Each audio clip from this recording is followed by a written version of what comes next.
The film opens in a bustling American city, where the hum of everyday life sets the stage for our unlikely heroes. Garrett, the garbage man, Garrison, Jason Momoa, as a rugged, charismatic man in his late 30s, hauling trash bags with a practiced rhythm. His weathered face hides a spark of unfulfilled dreams. He once sketched blueprints for wild inventions but now buries his ambitions under routine. Henry, Sebastian Eugene Hansen, a lanky 15-year-old, navigates high school with his nose in a notebook, scribbling equations to escape the taunts of classmates who overlook his quiet brilliance. Natalie, Emma Myers, a fiery 20-something with a knack for trouble, bounces between odd jobs, her impulsive streak fueling both her creativity and her chaos. Dawn, Danielle Brooks, a warm-hearted single mother, radiates humor but carries the weight of constant worry for her young son, whom she shields from life's uncertainties. Their paths converge at a tech expo in a cavernous convention center, where neon lights and humming gadgets create a futuristic buzz. Garrett's there on a routine pickup, grumbling about a late shift. Henry's dragged along by friends, clutching a ticket he didn't want. Natalie sneaks in, chasing inspiration for a half-baked art project. Dawn, holding her son's hand, loses him in the crowd while distracted by a vendor's pitch. Amid the chaos, a strange exhibit catches their eyes, a mysterious portal, a swirling vortex of purple light framed by jagged obsidian blocks, pulsing with an otherworldly hum. Before anyone can react, the portal flares, its energy yanking Garrett, Henry, Natalie, and Dawn into its maw. The screen flashes white, and they tumble into darkness. When their vision clears, they're sprawled on a grassy plain under a pixelated sky. Welcome to the overworld, a breathtaking world of Minecraft. Blocky hills roll into the distance. Trees stand like geometric sculptures, and a square sun beams overhead. Sheep waddle by, their woolly cubes bouncing comically, while pigs snort in perfect right angles. Garrett, dazed, punches a tree out of instinct, gasping as wood chunks pop out with a satisfying thunk. Natalie sprints toward a shimmering lake, only to trip over a stray block, splashing into water that sparkles like digital diamonds. Henry, wide-eyed, mutters about physics-defying geometry, while Dawn clutches a nearby sapling, shouting for her son, her voice echoing unanswered. Their bewildered exploration is cut short by the arrival of Steve, Jack Black, a grizzled crafter who struts in with a blue tunic, a bushy beard, and a grin that's equal parts welcoming and mischievous. Well, newbies in the overworld, he quips, tossing a wooden pickaxe in the air. Hope you're ready to punch trees and dodge explosions. Steve's a walking paradox, part sage, part goofball, his every line dripping with wit. He explains that the overworld is a realm of infinite creativity, governed by rules of crafting and survival, but it's under threat from a shadowy force destabilizing its core. The portal that brought them here? Not an accident. They're here to save this world, and find their way home. Steve herds the group to a clearing, where he begins their crash course in Minecraft survival. He shows them how to punch trees for wood, their fists comically thudding against bark until logs spill out. Garrett, eager to prove himself, overdoes it, toppling an entire tree onto himself, earning a belly laugh from Steve. Natalie tries crafting a sword on a makeshift table but ends up with a lopsided stick, her frustration palpable. Henry, methodical as ever, calculates the exact number of planks needed for a shelter, impressing Steve with his precision. Dawn, ever the nurturer, gathers apples from a tree, but freezes when a creeper, a hissing green menace with a pixelated scowl, slithers toward her. Steve dives in, smacking it away with a shovel, its body flashing before it scurries off. Rule 1, he says, winking, don't hug the explodey boys. As night falls, Steve warns them of the overworld's darker side. The square moon rises, casting an eerie glow, and the world transforms. Zombies shamble from the shadows, their blocky arms outstretched, groaning in glitchy unison. Skeletons rattle with bows drawn, their arrows whistling through the air. The group's flimsy shelter, a haphazard pile of wood blocks, barely holds as a horde attacks. Garrett swings a plank like a baseball bat, knocking a zombie flat. Natalie flails with her broken stick, accidentally bonking Henry, who's busy stacking dirt to block a gap. Dawn, clutching a torch, fends off a spider, its red eyes glinting as it skitters up the wall. Steve, calm amid the chaos, slices through the mob with an iron sword, his moves fluid like a gamer in a speedrun. When dawn breaks, the monsters burn or flee, leaving the group panting, bonded by their first taste of danger. Steve reveals their mission: to reach a stronghold, a hidden fortress deep underground, where a second portal can send them home. But the path is treacherous, and the overworld's balance hangs by a thread. Reluctantly, the four agree, though trust is shaky. Garrett eyes Steve warily. Natalie bristles at taking orders. Henry doubts his own courage, and Dawn just wants to find her son. Thus begins their odyssey across the overworld's vibrant biomes, each more dazzling than the last. Their first stop is a jungle, a labyrinth of towering trees draped in vines, their leaves forming a canopy of green cubes.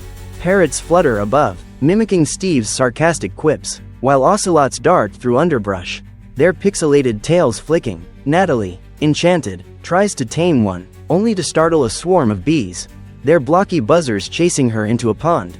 Garrett hacks through bamboo to build a raft, but his shoddy design sinks halfway across a river, leaving him drenched and cursing.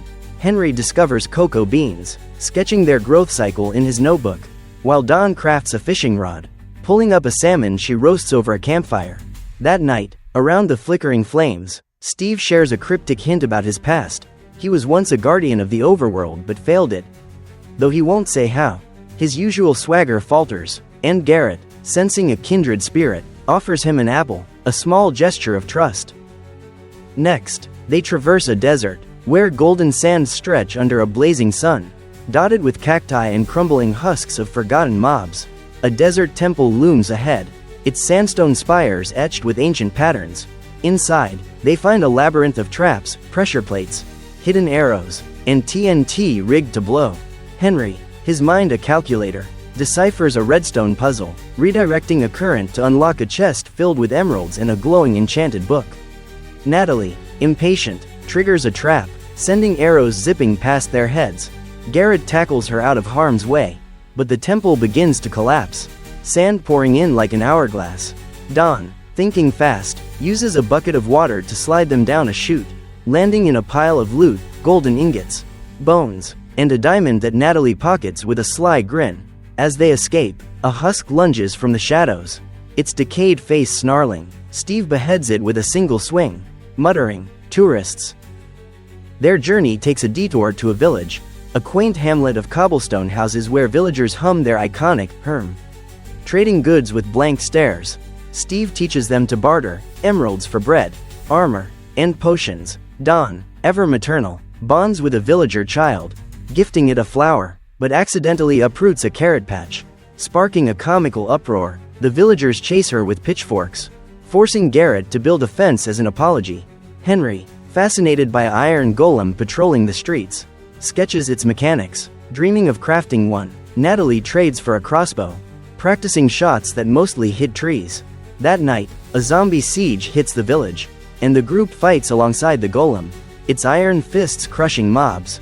Dawn lights the perimeter with torches, her fear giving way to resolve, while Garrett saves a villager from a creeper's blast, earning a rare Herm of Gratitude.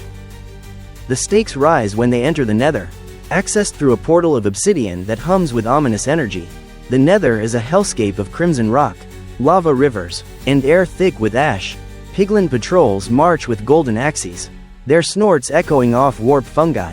Steve equips them with gold armor to avoid attacks, but Garrett complains it makes him look like a disco ball. They cross a basalt bridge over a lava sea, dodging gassed fireballs that scream like banshees, their explosions carving craters in the terrain. Natalie, reckless, snags a gold nugget from a piglin's hoard, triggering a chase. Garrett distracts the mob by tossing a golden carrot, shouting, "Fetch!" Henry builds a shield from netherrack, deflecting a blaze's fiery shots, while Dawn scoops lava into a bucket, her hands steady despite the heat. Steve leads them to a bastion remnant, where they loot a chest of netherite scraps, but a wither skeleton ambushes them, its black blade swinging. Natalie's crossbow saves the day, pinning it to a wall, and they flee as the structure rumbles, lava spilling behind them. Throughout their trek, the characters evolve. Garrett sheds his cynicism, his leadership emerging in quiet moments, like when he carves a wooden toy for a villager child. Henry's confidence grows, his ideas saving them repeatedly, though he still blushes when praised. Natalie tempers her impulsiveness, learning to trust her teammates, her crossbow becoming a symbol of focus. Dawn releases her overprotectiveness, her courage shining when she faces a magma cube alone to protect Henry. Steve, beneath his quips, reveals more about his failure, a catastrophe he caused by crafting something forbidden. Though he dodges specifics, his bond with Garrett deepens over shared regrets, while Natalie teases him relentlessly, calling him Blockbeard. As they near the stronghold, clues point to a dark force manipulating the overworld, spawning chaos to break its rules. The stronghold lies beneath a snowy tundra, accessed through a cave glittering with ice. Inside, it's a maze of mossy stone, flickering torches, and eerie silence. Silverfish swarm from cracked blocks, their tiny bites relentless. Henry navigates using a map he sketched, spotting clues in the architecture, an eye-shaped carving, a trail of redstone dust. Natalie cuts through cobwebs with her diamond sword, now enchanted with a faint glow. Dawn finds a library, its shelves stuffed with books that whisper when touched, and pockets a potion of strength. Garrett clears rubble, his muscles straining, but pauses to comfort Henry when a zombie villager lunges, its moans hauntingly human. The climax unfolds in the stronghold's heart, a vast chamber where the portal home shimmers, a frame of end portal blocks, its surface rippling like a starry void. But the dark force unleashes its full might, summoning a legion of mobs, zombies, skeletons, and a bizarre chicken jockey, a pint-sized zombie riding a clucking chicken, its absurdity undercut by its ferocity. Garrett devises a plan. Use Dawn's TNT to collapse part of the chamber, funneling the mobs into a trap. Natalie enchants her crossbow with the book they found, its bolts now blazing with fire, cutting through ranks of skeletons. Henry rewires a redstone circuit, activating the portal, but it also triggers a flood of spiders from the ceiling. Dawn, summoning her inner strength, drinks the strength potion and smashes a pillar, burying a wither skeleton under rubble, her face fierce with defiance. Steve faces the dark force's core, a battle that tests his redemption. The chamber shakes, blocks exploding in showers of pixels, as enchantments flare like fireworks. Garrett's TNT gambit works, but he's cornered by a creeper. Its hiss deafening. Natalie's bolt saves him, the creeper bursting in a harmless puff. Henry's wiring falters, the portal flickering, until Dawn hands him her last emerald, its energy stabilizing the circuit. As the tide turns, Steve's sacrifice, channeling his crafting skill into a final act, seals the enemy's defeat, the chamber glowing with the overworld's restored balance. The portal hums, ready to take them home. Steve, battered but smiling, chooses to stay. This world's my mess to clean, he says, tossing Garrett his pickaxe. Build something awesome, garbage man. They step through, landing back in the expo. The crowd none the wiser. Time hasn't passed, but they're transformed. Garrett opens a workshop, his sketches coming to life.